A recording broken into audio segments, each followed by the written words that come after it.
So, for Chapter 11, Security and Dependability, Lecture 1. Topics covered would be dependability properties, availability and reliability, safety, and security.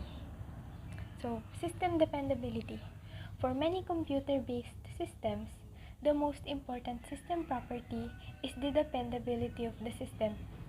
The dependability of a system reflects the user's degree of trust in that system. It reflects the extent of the user's confidence that it will operate as users expect and that it will not fail in normal use.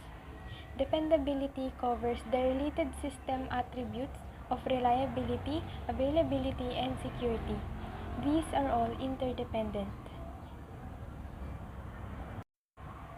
So, system dependability, sabi dito, ito daw yung pinakamahalagang trait ng isang system.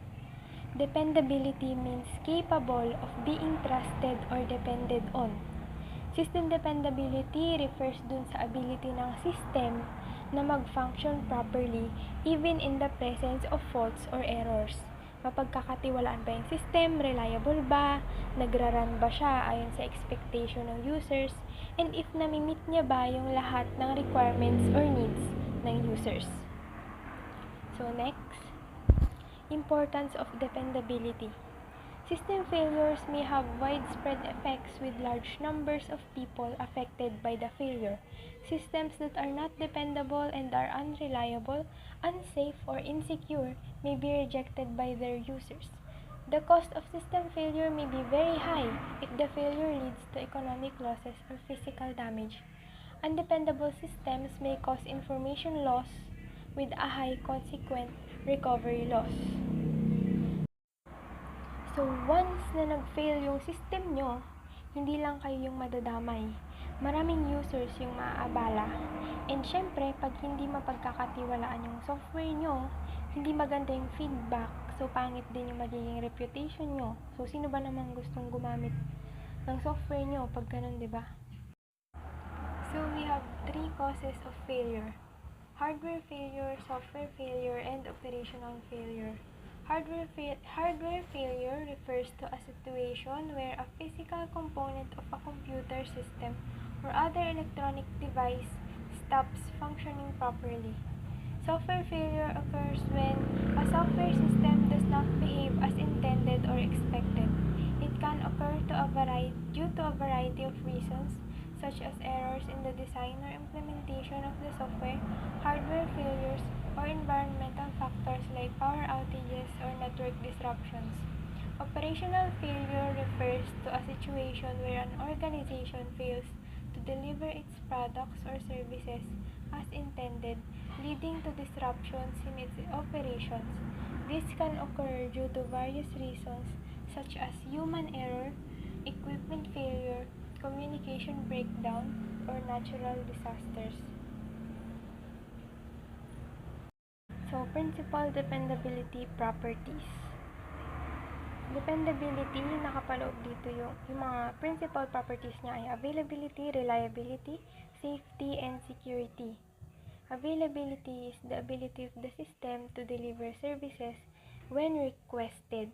So, availability, normally, 24/7, dapat accessible yung system nyo. Kumbaga, kahit kailan gustong gamitin ni user, dapat available siya. Reliability, the ability of the system to deliver services as specified. Reliability means if nagra-run ba yung system as expected by the users. Safety, the ability of the system to operate without catastrophic failure. Safety means hindi ba siya makakakos ng harm or damage sa users. Security, the ability of the system to protect itself against accidental or deliberate intrusion. So, security, kung gaano ka-secure yung system. If safe ba siya or if kaya niya bang i-protect yung sarili niya against unauthorized access.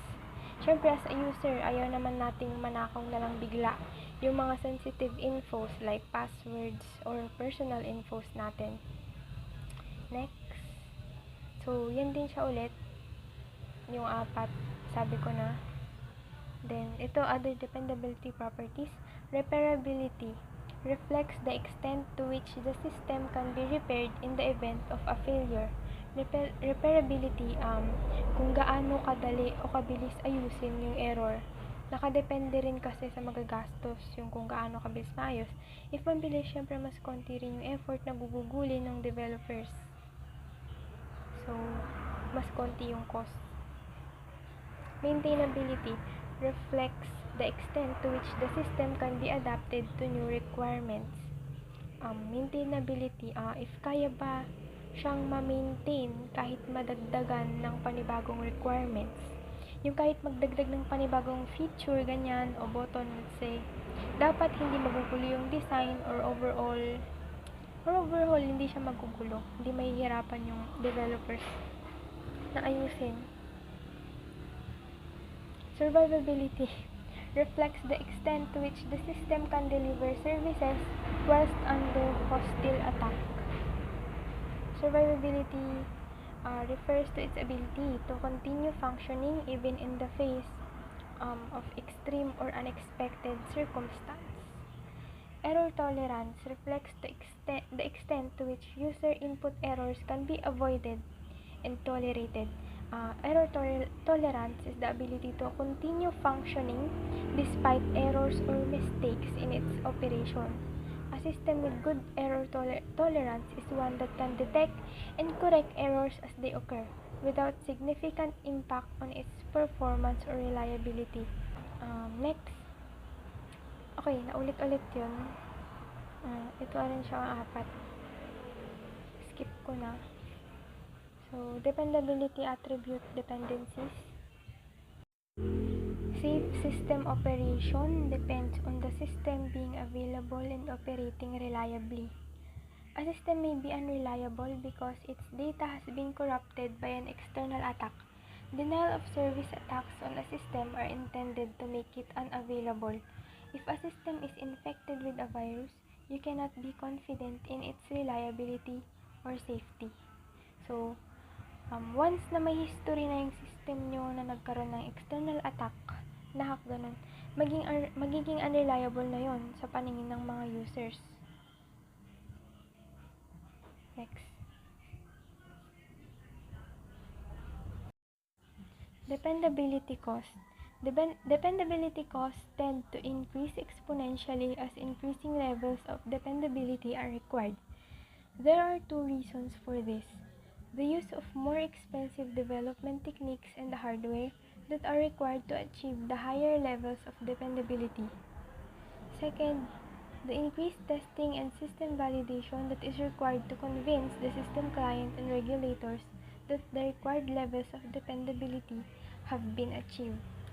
So, dependability cost, kumbaga, equivalent ng mataas na level of dependability ay mataas na cost or gastos rin para sa system. So, once na gusto nila ng mataas na level of dependability, mataas din yung magagastos or malaki rin yung magagastos para sa system. Next. Yan. Ganun sinabi ko kanina. Once na mataas yung dependability, mataas din yung cost. Nakikita nyo naman dyan sa graph na yan. Next. Dependability economics. Because of very high cost of dependability achievement, it may be more cost-effective to accept untrustworthy systems and pay for failure costs. However, this depends on social and political factors. A reputation for products that can't be trusted may lose future business. Depends on system type. For business systems in particular, modest levels of dependability may be adequate. So, sabi dito, since mahal yung magagastos pag mataas yung level ng dependability, it may be more cost effective. Mas makakatipid daw sila if tatanggap na lang sila ng untrustworthy na system tapos magbayad na lang for failure cost. Kaso, syempre, if untrustworthy yung system nyo, malaki yung chance na mag-fail yung buong operation nyo. Malulugi kayo, ganon. For business systems naman daw, okay na yung modest as long as decente yung system nyo, okay na yun, accepted na yun. Next, ito na sabi ko na kanina, availability and reliability. So, perceptions of reliability. The formal definition of reliability does not always reflect the user's perception of a system's reliability. So may cases daw na magkaiba yung meaning ng reliability sa developer at sa users. Like, maaring pumasa yung reliability sa developer, yung reliability ng system, pero pwedeng hindi yun yung hinahanap na reliability ng users. Next, reliability and specifications. Nasabi ko na rin yung reliability. Key points. Dito na tayo sa lecture 2.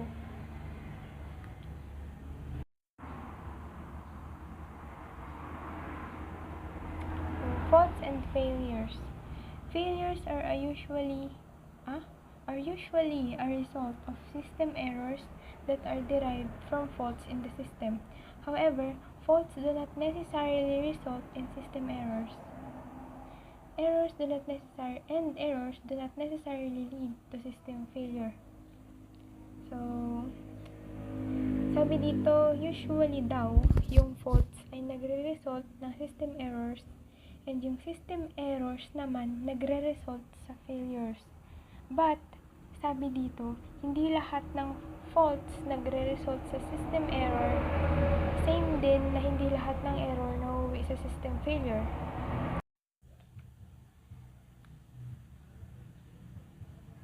Reliability in use.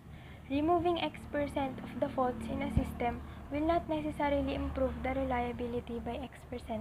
A study at IBM showed that removing 60% of product defects resulted in a 3% improvement in reliability. Sabi dito, once na na-remove mo yung, let's say, 50% fault sa system, it doesn't necessarily mean na magiging 50% na rin yung reliability. Kasi hindi lang naman yun yung sukatan para masabi if reliable ba yung system mo. Maraming kailangan i-consider na factor. Next.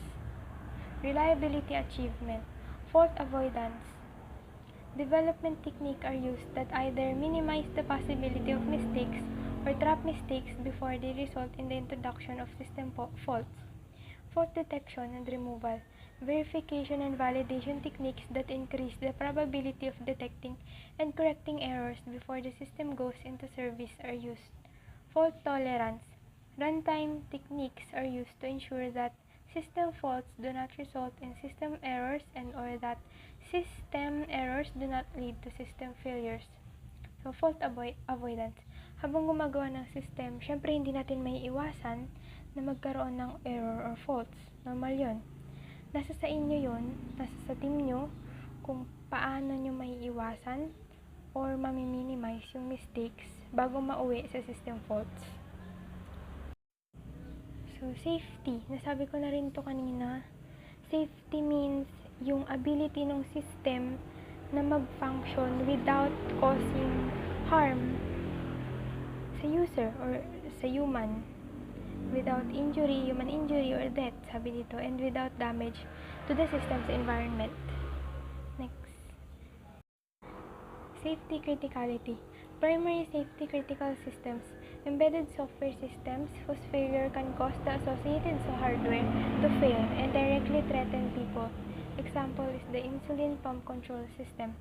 Secondary safety critical systems. Systems whose failure results in faults in other socio-technical systems, which can then have safety consequences. For example, the MHC PMS is safety critical as failure may lead to inappropriate treatment being prescribed. Safety and reliability, nasabi ko na rin kanina. Unsafe reliable system. Safety achievement. Hazard avoidance. The system is designed so that some classes of hazards simply cannot arise. Ang primary goal ng hazard avoidance is to identify potential hazards and implement measures para ma-prevent or mitigate the consequences of those hazards. Hazard detection and removal. Ang primary goal naman ng hazard detection is to identify potential hazards before they can cause harm, while the goal of hazard removal is to eliminate or mitigate those hazards once they have been identified. Damage limitation. The goal of damage limitation is to reduce the extent and severity of the damage caused by an accident or incident, as well as to prevent the incident from escalating and causing further harm. Next, normal accidents. Normal accidents. The concept of normal accidents in a system refers to the idea that complex systems are inherently vulnerable to unpredictable and catastrophic failures even when they are designed to be as safe as possible. Normal accidents occur in complex systems because they have multiple interacting components and are subject to a high degree of uncertainty and variability. This makes it impossible to anticipate and prevent all potential failures, and even seemingly minor failures can cascade and lead to catastrophic events.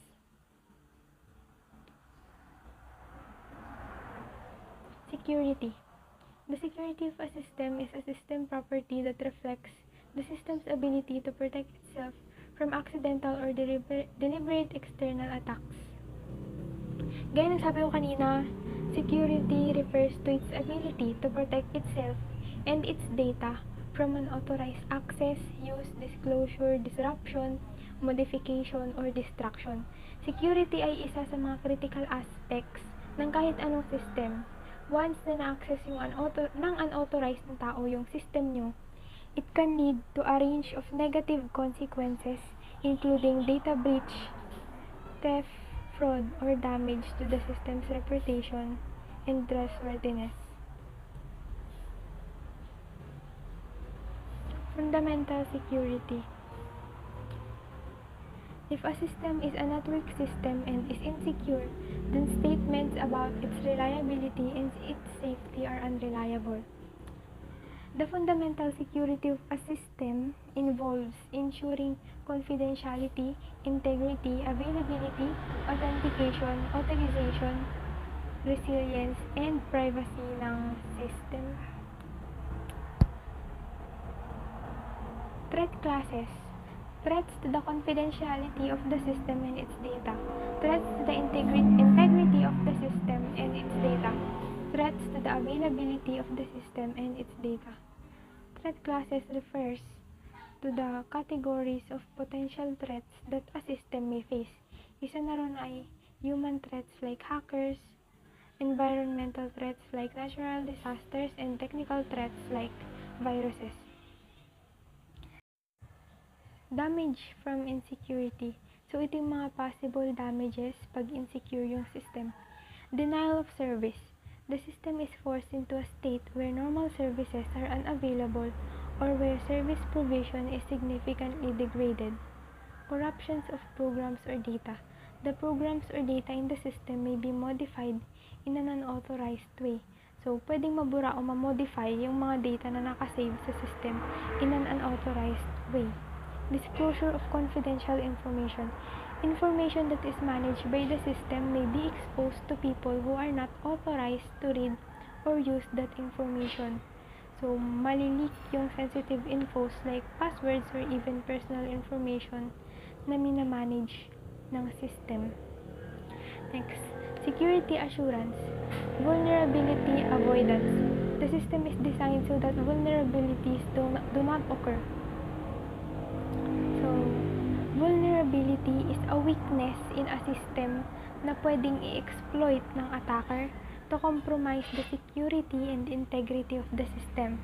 Vulnerability avoidance is an essential aspect of maintaining the security and resilience of a system. So, attack detection and elimination. The system is designed so that attacks on vulnerabilities are detected and neutralized before they result in an exposure. So, nakadesign daw yung system na ma-detect if ever atakihin yung vulnerabilities ng system and ma-prevent yung attack bago makaharm sa system. Exposure limitation and recovery. The system is designed so that the adverse consequence of a successful attack are minimized. So, security accidents can still occur kahit gaano kalaki yung effort mo to prevent them. That's why, sa isang system, dapat daw may mga safety measures like data backups para if ever man na magkaroon ng security attack, hindi ganun kalaki yung magiging damage. Next, key points. That's all. Thank you.